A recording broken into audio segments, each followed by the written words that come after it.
Hey, what's up YouTube? I'm going to be taking a look at Magic the Gathering Arena, seeing what's new, and first things first, what is this? Wilds of Eldraine. It looks like a new pack. It's pretty cool.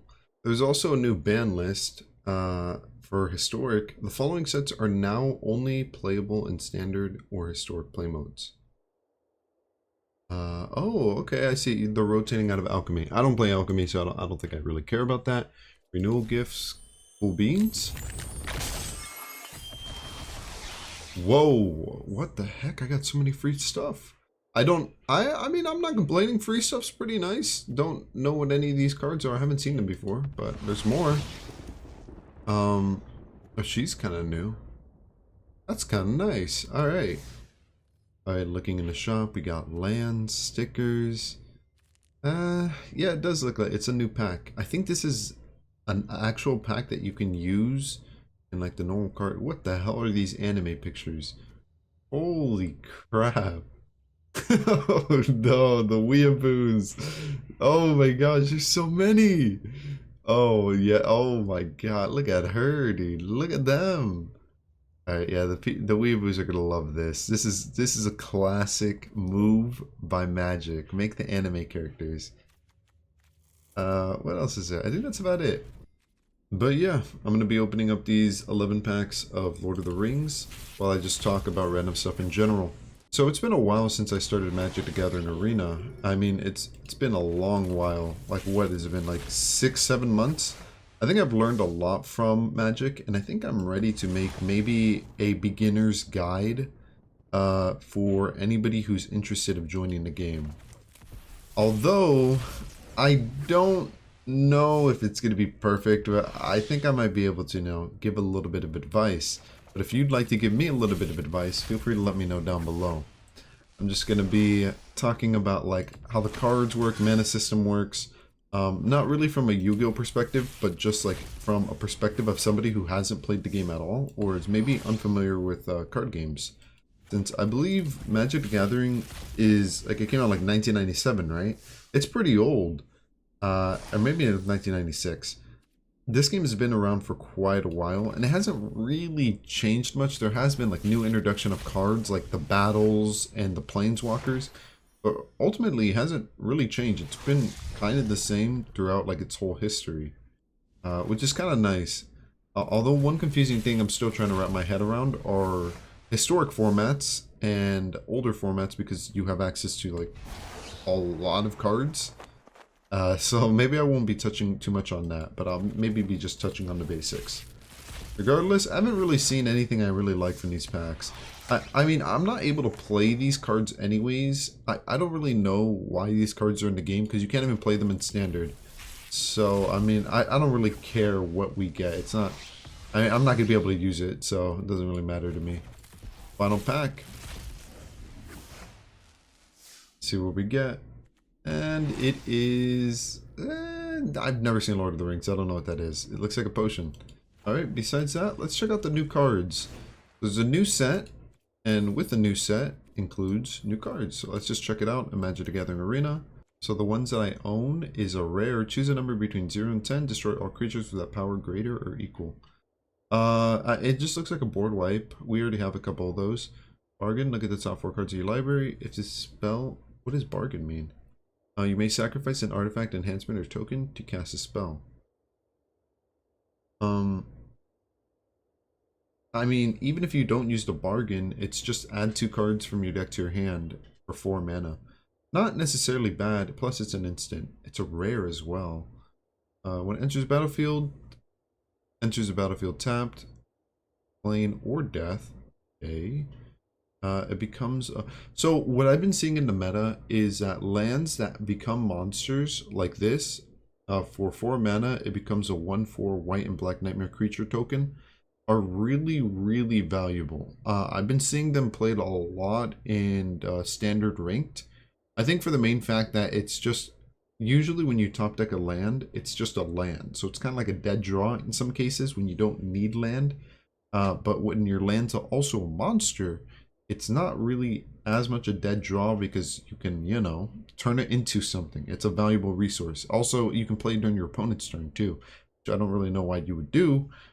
But this one seems pretty valuable. It might be meta. So, I mean, I'm pretty happy to pick that up. And Rawan, Sion of War.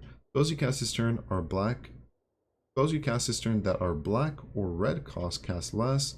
And X is the amount of life you lost this turn. That seems kind of good. That seems very good. For a 3-drop, the stats are pretty decent as well. Alright, just to make it a little bit easier, I'm going to be just looking at the mythic and rares, because there's going to be a lot of uncommon and stuff like that. This seems like a pretty good card for the enhanced deck. What else? Heat Flame. This has 2 things. It's also a spell. Deals 3 damage for 3 mana. I mean, not bad. Instant and sorcery spells you control have lifelink. Ooh, and you heal? Oh, that's interesting. Poland Shield Hair. Target creature you control gets Vigilance and XX, where X is the number of creatures you control. And creature tokens you control. Whoa! Yo, this is kind of good. I like that. That's a cool one. What about this? Look at this bunny. Power and toughness are equal to the number of non-land permanents you control. Huh. That's just a big monster. Okay. Spellbook Vendor. Vigilance. At the beginning of your combat of your turn, you may pay 1. You do create a sorcerer role token attached to a target creature you control. What? Hence creature gets 1/1 and has whenever this creature attacks, scry. If the creature has more than 1 role controlled by the same player attached to it, all but the most recent one is put to the graveyard. What? I don't know. I don't get this card. I don't know. I don't know. I don't get it. 3 blind mice. What is this, like fairy tale pack? This is like a fairy tale pack, huh? It's like based off of like animals and stuff. Create a 1/1 white mouse creature token. Okay. Create a token that's a copy of a target token you control. And creatures you control get 1/1 and gain vigilance until the end of the turn. Well, it's can you do it whenever you want? Like, is it a read through as a saga enters? No, it's not. Okay. Well, it's okay. I mean, it has 4 effects, which is kind of crazy. So it's gonna be on the field for a while. But a 1/1 real? I don't know about that. Maybe if it was a 2/2. Were Fox Bodyguard for 3 mana. Flash. Flash are really cool. When it enters the battlefield, X up to 1 other target non-Fox creature. Yo. Oh my gosh, that is so good. For 2 mana. Sacrifice, gain 2 life.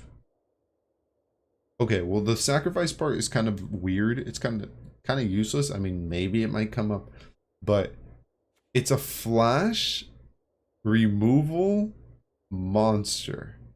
That is amazing. Who runs foxes anyways, bro? Nobody runs foxes. This card's amazing. This card is amazing. This is one of the best cards ever. Oh my gosh. What else? Inkron the Wild Rose. Other creatures you control that are enhanced by auras you control have a base power and toughness 4 and have flying. That seems decent. The only problem is it's a monster, which means that it can be more easily removed than an enhancement or an artifact. But I mean, it's not a bad monster. It has good stats. Expel the Interlopers. 5 mana. Oh yeah, we already saw that. Yeah. Lady of Laughter. 5 mana. Celebration. At the beginning of your end step, if 2 or more non-basic permanents enter the battlefield under your control this turn, draw a card.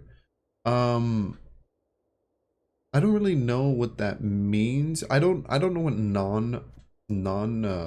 non-basic, non-land permanents. I don't know what that means. So I'm assuming it means if just 2 cards enter the field, you draw a card at your end turn, which is, it's not during your turn, it's at your end of your turn. Maybe better in a deck that runs a bunch of flash cards or instants. I don't know. Virtue of Loyalty. Enhancement. At the beginning of your end step, put a 1/1 counter on each creature you control. Untap those creatures. Or, instant. Create a 2/2 White Knight token with Vigilance. And that's just 2 mana. I mean, well, think about it. You're paying 5 mana for an enhancement that only gives you 1/1 at your end step too? Okay, maybe it's not that amazing. Maybe if it was like 3 mana. But just for the instant built in, I think the instant's not bad. I mean, that's just a 2/2 Vigilance monster for 2 mana. You're kind of breaking even on the common or uncommon level. But in terms of mythical, Yeah, maybe if it was like 4 mana. Too much. Moonshaker Cavalry. This is 8 mana. Wow.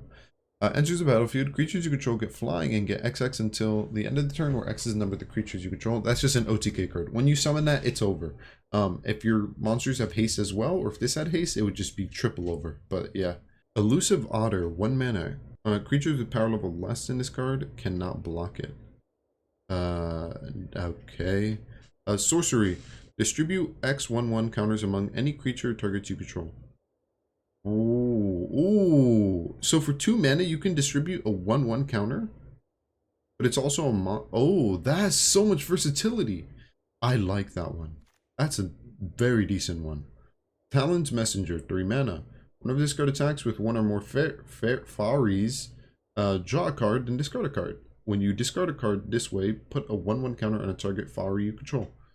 Wow, it just gets big. So it's a 2/4 essentially for 3 mana.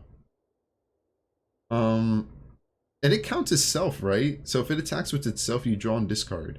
That's kind of cool too. That is really cool. Ascine's Antic. I think I'm seeing a lot of power creep going on right now. Ascine's Antics, 4 mana. You may cast Ascine's Antics as though it had flash, and you may pay 2 or more to cast it. For each creature your opponent controls, create a cursed roll token attached to that creature. What does that mean? Cursed roll. Enhanced creature have a base power and toughness 1/1. Oh, so it just makes them super weak. If you pay 6 mana, it's flash, but if you don't, it's just a sorcery. So it's kind of like a board wipe, but not really. We've seen now when it adds 2 cards from your deck to your hand for 4 mana. That's kind of decent. Twinning Twins, 4 mana. Flying Vigilance Ward. It's a 4/4, 4 mana. Alright, power creep. It also is an instant. Exile target non-creature token, return it to the battlefield on its owner's control at the beginning of the next end step. I don't particularly know how powerful that is. Maybe if you're trying to go for game and they have a monster that's attempting to block you, you could always use that. But then you need to use a duo plane. You have to have a deck that has plane and water. Not really liking this card. It's decent-ish monster, and it does have the fact that it could be removal in a multicolor deck. But I don't like that the removal is only... I mean, you could target your own monster as well, and then trigger its when it enters a field effect again. I don't know. I don't really like it.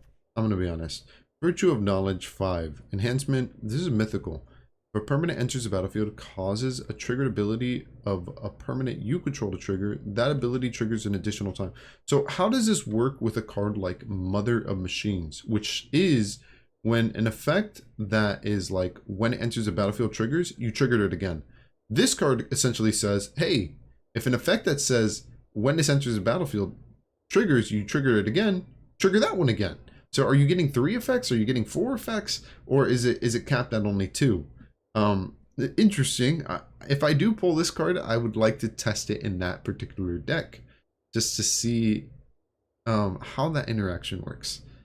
Vanities or Vantress Visions. This is an instant for 2 mana. Copy a target activated or triggered ability you control. You may choose new targets for that copy. That's a very good. That is an extremely good effect for only 2 mana.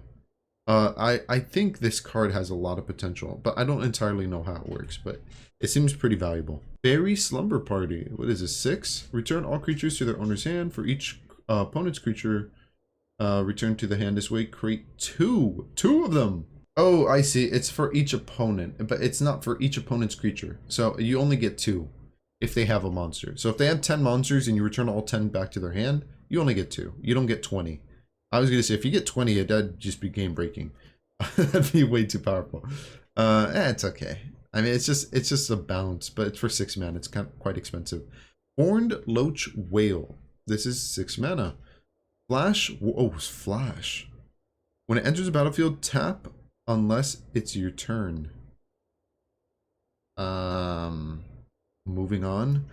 Instant Adventure. And what is it? Just the owner of the target attacking creature you don't control, put it... Oh my gosh. Oh, but they get to choose if it's on the top or the bottom. You don't get to choose. I was going to say, if you could choose to put it at the bottom, this is for 2 mana in a blue deck or any deck that runs the blue color. This is straight up removal for a monster. And the strongest type of removal too. because you put it at the bottom of the deck, they're not going to be able to see it. It's not in their graveyard. It's not exiled. It's just gone. It's like doesn't exist anymore. That is crazy, but they could just put it back on the top and they'll draw it next turn, which isn't a big deal because that means they're going to be losing their next draw. So it has some advantages. It's a very interesting card. I would consider running it just for the simple fact that that hand instant effect is so damn powerful. Oh, but they need to be attacking though. I didn't read that part. The owner of the target attacking creature. Oh man, well it's not that. It's situational then. Nah, if it was just any creature in general, that's incredible. But they need to be attacking. Ingenious Prodigy. Okay, when it enters the battlefield, X/1/1 counters on it. At the beginning of your upkeep, if it has one or more 1/1 counters, you remove one, and if you do, draw a card. What does Sulk mean? The creature with Sulk cannot be blocked by creatures with greater power level. So you want to keep it low, and you can kind of adjust it. During your turn, you can adjust its number by 1. I mean, it's a draw more card, and draw more cards aren't bad, in my opinion. And it's pretty low mana cost. Extraordinary Journey. This is, well, it could be cast for 4 mana. When it enters the battlefield, exile up to X target creatures. For each of those cards, its owner may play it from, for as long as it remains exiled. When one or more non-creature enters the battlefield, if one of them entered from exile or was cast from exile, you draw a card. This triggered ability only once each turn. So at best, you remove 2 monsters your opponent controls. They have to cast them again, and then when they cast it again, you draw a card. It's not a quick though. It's not a flash. It's an enhancement. I don't like that. I don't like it because yes, you do get kind of your resources back, because when they do eventually play their card back, it does set them back a turn. You do get a little bit of advantage from it. So kind of replaces its own card. I don't know. Maybe it's not the worst. It's really not the worst. Getting rid of 2 monsters, getting removed for 4 mana is decent. I might consider getting that. That might be an interesting card to play with. Spiteful Hexmage. When this card enters the battlefield, create a cursed role token attached to a card creature you control. Why would you want to give your own monster that role? I don't get it. Why is that a rare? Seems terrible. Cruel Samanaga. When Cruel Samanafag, power and toughness are each equal to the number of creatures in all graveyards. And what is that? 2 mana. Target player mills 4 cards. Cool. Cool card. Just cool. In a mill deck, that is a cool card. Very, very cool card. Lord Skitter's Blessing. It's a little rat dude. When this card enters the battlefield, create a Wicked Roll token attached to a target creature you control. At the beginning of your draw step, if you control an enhanced creature, you lose 1 life and you draw an additional card. The only problem I see with this, there's another card like this. It's not 2 mana, it's 3 mana, and it's a dark card as well. At the beginning of your upstep, draw a card but lose 1 life. This one is 2 mana, but you need to control a monster, and that monster needs to stay on the field in order for you to control the enhanced creature. But if it does, you lose 1 life and you draw an additional card, which isn't bad. It's not a bad effect. It's just the only reason it's not good, in my opinion, is that you need to control a monster. And there's so many ways to remove monsters in this game. So that monster is most likely to be gone. Unless you're playing a straight up enhancement creature deck, this card's most likely going to be dead. It's not generic enough. Tangled Colony. Tangled Colony cannot block. When it dies, create X/1/1 creatures with this creature cannot block, where X is the amount of damage dealt to it this turn. Wait, what? Wait, what? Yo. That is so, and it's a 2 mana drop and it's 3/2? That is so good. This might be a new meta defining card for black decks. This card is really good. That is annoying. It floats, and it floats hard. You get a lot of these little rats. Oh my. Gumdrop Poisoner for 3 mana. When it enters the battlefield, up to 1 target creature gets -XX until the end of the turn, where X is the amount of life you gain this turn. And then for 1 mana, you can just create a food token. Bruh, I mean, like what? Gain life. Like what? I don't know, man. I'm not even gonna pretend to know what deck does. I've never seen a deck do that. I'll be quite honest. Lord Skidder, the Sewer King. When another rat enters a battlefield under your control, exile up to one target card in an opponent's graveyard at the beginning of your combat of your turn. Create. Oh, so it's just a token generator. Yeah. Well, let me think about it. So you summon this, and then during the beginning of combat, you summon a rat, and then that allows you to exile a card from your opponent's graveyard. And it generates tokens, and the stats aren't bad. That has potential. That has a lot of potential, actually. Graveyard control is not bad. It's not necessarily amazing, but it's also not bad. Beseech the Mirror. This is for mana. Bargain. What does that mean? Sacrifice an... Okay, I see. Search your library for a card, exile face down, and shuffle. If this card was bargained, you may cast the exiled card without paying its mana cost. If that spell's mana is 4 or less, the exiled card into your hand if it wasn't cast this way. So essentially, what I'm getting straight is search your library for a card and put it into your hand for 4 mana. Or play a card with 4 mana or less directly from your deck. And it's 4 mana. So essentially, this card is any card with 4 or less mana in your entire deck. The Yu-Gi-Oh! Has cards like these. They're called searchers. This card is a search. This is one of the most powerful cards I've ever seen in Magic the Gathering. You have access to your entire 60 card library, or deck, excuse me. And you're not going negative. This doesn't cost 5 mana. It's 4. You're breaking even. But that's only for the bargain. I guess you're not breaking even because you got to tribute something or sacrifice. That's amazing. That's an amazing card. Cool. Devouring Sugar Mao. 4 mana. Menace Trampling. At the beginning of your upkeep, you may sacrifice an artifact, enhancement, or token. If you don't, tap this guy. Create a 1/1 human creature token and a food token. No. Moving on. Rankle's Prank. 4 mana. Each player discards 2 cards. Each player loses 4 life. Each player sacrifices 2 creatures. Oh, why does each player, man? Why isn't it not only your opponent? You're paying 4 mana for this. No, not really. I don't like that. The End looks cool. This spell costs 2 less to cast if your total life is 5 or less. Holy crap. Exile target creature or planeswalker. Search its controller's graveyard, hand, and library. For any number of cards with the same name as that permanent, exile them. Whoa, this sounds like an exiled force from Yu-Gi-Oh! That player shuffles them. Oh, that player shuffles, then draws a card for each. Oh, from their hand. I mean, let's think about it, okay?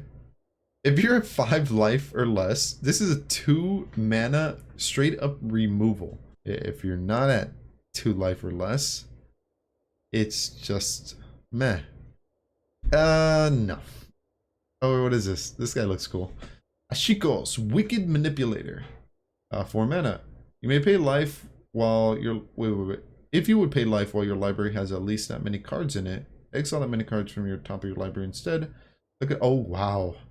Look at the top card, or look at the top 2 cards of your library. Exile one of them, put the other in your hand. Oh, that's decent. Create 2 1/1 Black Nightmare creature tokens with, at the beginning of your combat of this turn, if this card was put into exile this turn, put a 1/1 counter on this creature. Oh, I see. So it works with the +1. And for 7, target player exiles the top X cards of their library, where X is the total mana value of cards you own in X. So it's just, you just win. If you control a board full of monsters, you can just make your opponent exile like what, like 30 cards, 40? You just win at that point.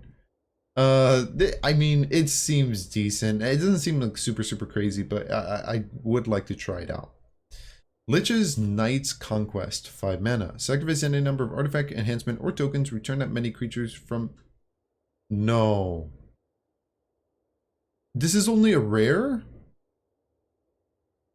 This might be one of the most broken cards I've... There's a card like this in Yu-Gi-Oh! That's banned. It's called Soul Charge.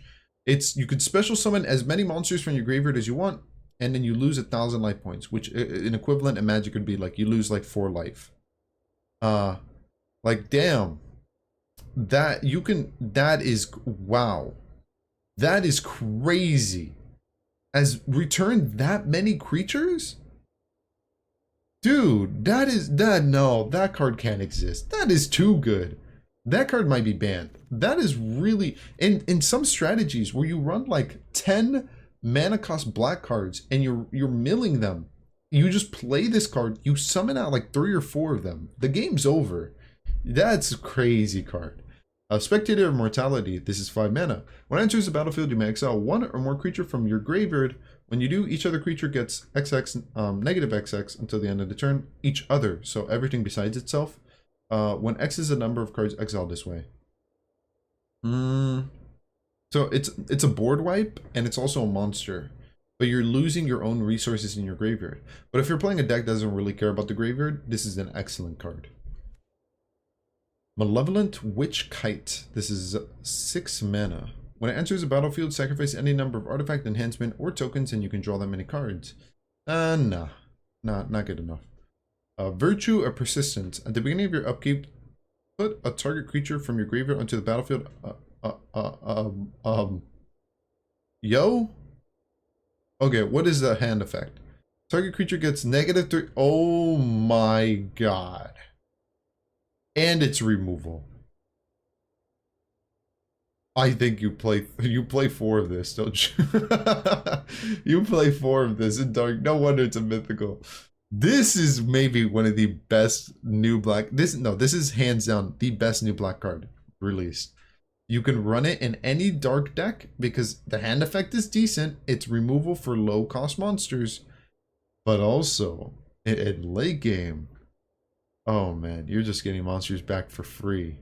You're getting monsters, and it's not like you have to sacrifice anything like the Knight's Conquest. It's just for free. Amazing. Rotisserie Element. All right, when it enters a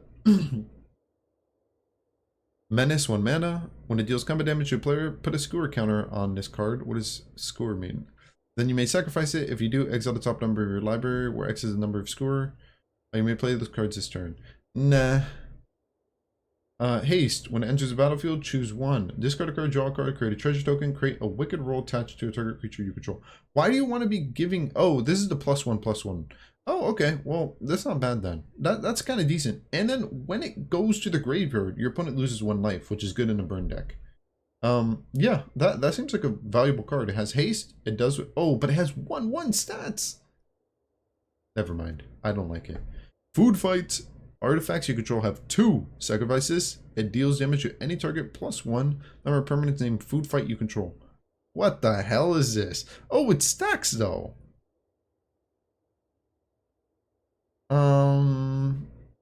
This is no, I don't like this card. I don't like that card at all. That's a bad card.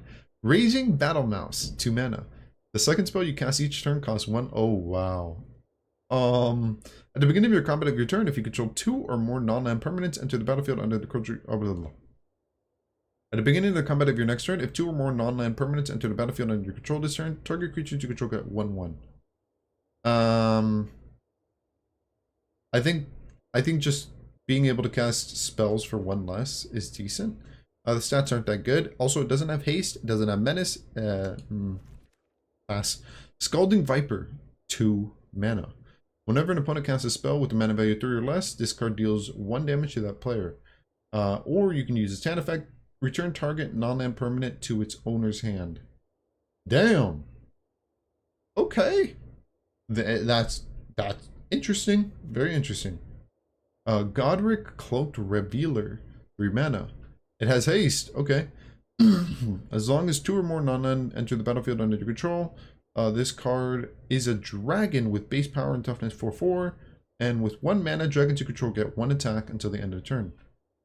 It's a human dragon. Now, I don't know much about the dragon archetype, so I can't talk too much about that.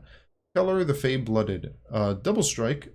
Other creatures you control get 1/1 for each aura and enhancement attached to this card, or for 2 mana, 1 plane. Search your library for an aura and equipment. Reveal it and put it into your hand and shuffle. I feel like this is a staple. Yeah, it's a mythical, of course.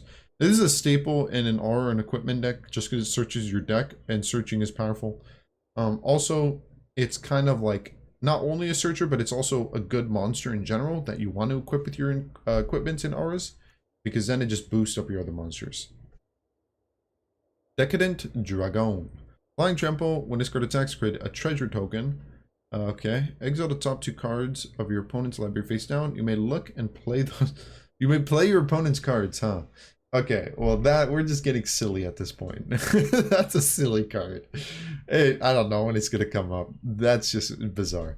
Emodin, the Pyrohammer. This is 4 mana. When an instant sorcery spell you control that targets only a single creature deals damage to that creature, this card deals damage to each opponent. That seems pretty powerful. Redcap Gutter Dweller. Menace. When it enters the battlefield, create 2 1/1 creature tokens with this creature cannot block. At the beginning of your upkeep, you may sacrifice another creature. If you do, put a 1/1 counter on this card and exile the top card of your library. So not only does this guy get bigger, but you also get to play the top card of your library at the beginning of your turn. It's 4 mana. It doesn't seem that bad. It really doesn't seem that... It generates so much value. That's the thing. I like it. I kind of like it. Virtue of Courage, 5 mana. Whenever a source you control deals non-combat damage to an opponent, you may exile that many cards from the top of the library. You may play those cards. I mean, yeah, I mean, it's pretty amazing. I'm not gonna kid, it's pretty amazing. For 2 mana, it deals 2 damage to any target. Yeah, no, it's amazing. It's amazing at that point. It's removal, and at the point where it's not removal, it just becomes like a complete disaster where you just get so many cards that you can play. Ogre Chitlord, 6. When it enters the battlefield, create 2 rats. If you control 5 or more rats, each rat you control gets 2 attack. Moving on. Realm Scorcher's Hellkite, for 6. When it enters the battlefield, if it is bargained, add 4 mana in any combination of colors. So it essentially almost pays for itself. That's amazing. For 2 mana, it deals 1 damage to any one target. And you can just play that over and over and over and over and over. This card has a lot of potential. Not necessarily in like fire decks, but in a dragon deck, I think this is an all-star. Yeah, it's mythical. It's a good one. Song of Tonanas. X, 1 mana. Create X black rat token creature tokens. Creatures you control gain haste until the end of the turn. So not only do you get a bunch of rats, but they also get haste. Actually, everything gets haste. I like it. I actually like that one. Bramble Familiar, 2 mana. Add 1 tree. Oh my god, this is getting long. But I think I want to finish this because these cards are cool. 2 mana. Add 1 green for 2 green. Or excuse me. Bramble Familiar, 2 mana. Add 1 green.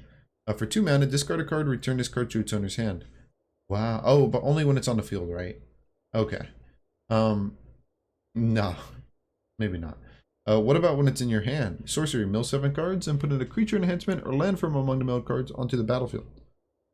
But that's 7 mana, bro. Maybe, but I don't know. I don't like it. Elfish Archivist. Sorry. Wait, actually, now that I think about it, he's 2/2 and he's tap for mana. No, this is a very good card. The stats are good. It gives you mana, and it has the potential for late game to be bounced to the hand and be played. Well, I mean, it costs too much mana at that point. Never mind. I don't like the card that much. Elfish Archivist, 2 mana. Whenever one or more artifacts enter the battlefield under your control, the 2/1/1 on this card, this ability triggers only once each turn. Whenever 1 or more enhancement enters the battlefield under your control, draw a card. I like it. I like it.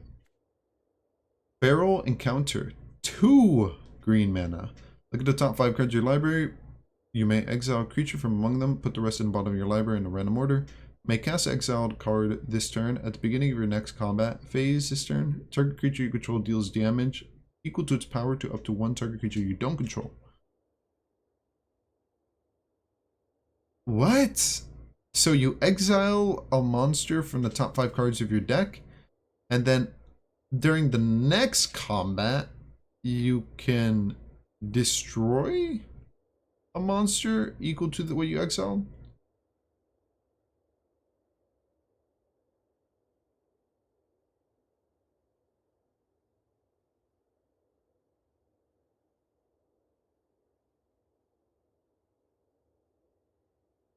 Wait, I don't get this card. Let me read it again.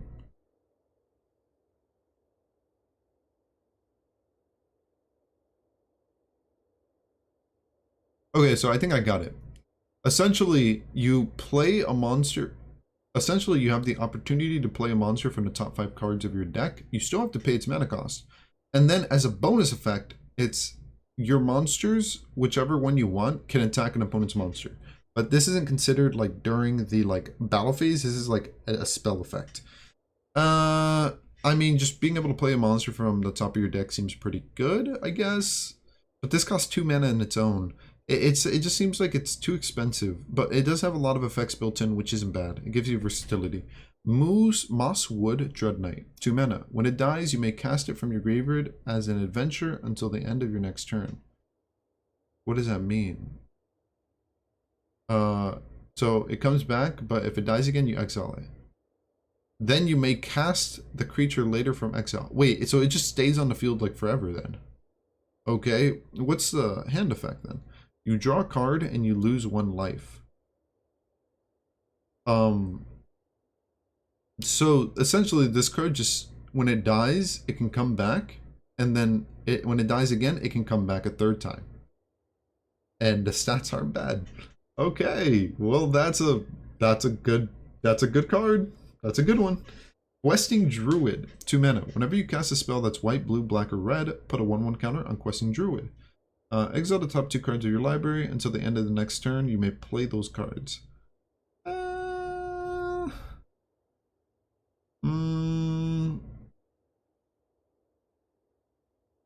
don't like it.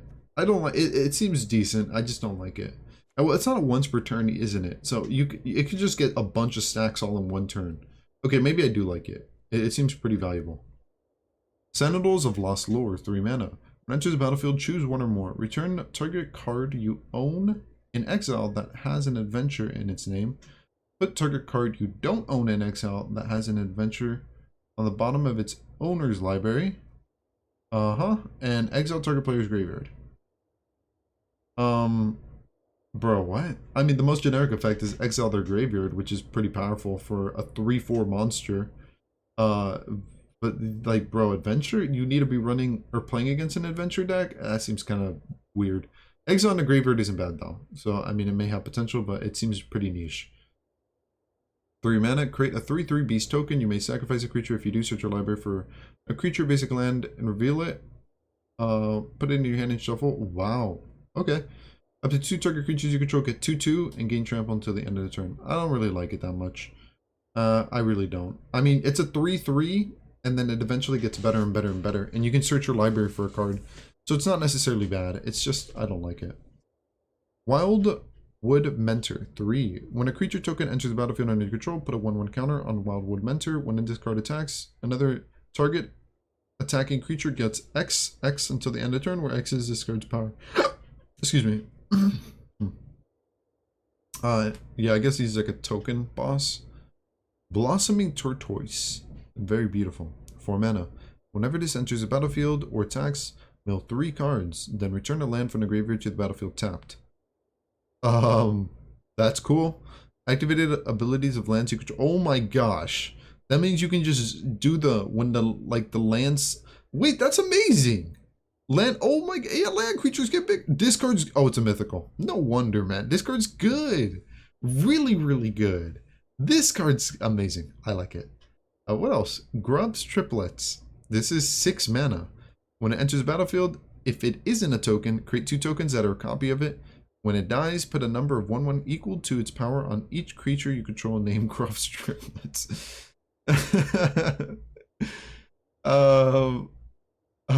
What? Let me get this straight. For 6 mana, you get 3 3/3 monsters, right? And then when they die, they put their power on another one. That's a. This card is cool. This is a cool one. You get 3 monsters, and then when they die, your other monsters with the same name get stronger. Damn. Poggin. Virtue of Strength, 7 mana. If you tap a basic land for its mana, it provides 3 times as... This card is gonna break the game. Return target creature or land card from the graveyard to your... What? For 1 mana? Dude. Dude, you have access to your graveyard for monster cards for 1 mana. And for when you get to the point of 7 mana and you play this card, your 7 mana turns into 21 mana. Yo, that ain't right. That ain't right. That's a too big of a power curve. That's really, really OP. Alright, what else? Thunder's Debut. This is 8 mana. Look at the top 20 cards of your library. You may reveal up to 2 creatures from among them. If this spell was bargained, you may put the revealed card into the battlefield. Otherwise, put the revealed cards in your hand and shuffle. I mean, you look at the top 20, dude. That's essentially just saying, hey, let me look inside my deck and grab any 2 monsters I want. Like, bruh. That is something. And I don't really like looking at these, so I think we're going to end it there because it's getting kind of long. But let me know what you thought. There's a lot of cards introduced here. And yeah, I mean, there's definitely some new cards I'm going to be adding into my black deck. Specifically this Tangled Colony. I think this card's going to be amazing. But regardless, yeah, this is Magic the Gathering, revisiting, looking at the new cards. I only looked at the rares and mythicals, and even at that, I didn't look at the multicolors, just because I don't really care too much about multicolors. But I might look back at the commons and uncommons. But yeah, I might look back on the common and uncommons. I'm not entirely sure. I work later today, so I'm going to be quite busy. And in fact, I work like all of this weekend. So yeah, I'm sorry that the last video took like a month to come out. I wanted to make a video on Magic the Gathering. There's a new pack, and I hope this suffices. Regardless, my name is KushiKush. I love and appreciate all of you watching, and for all the love and support, thank you so much. And I hope you have a great day or night. And as always, maybe I'll catch you next time. Later.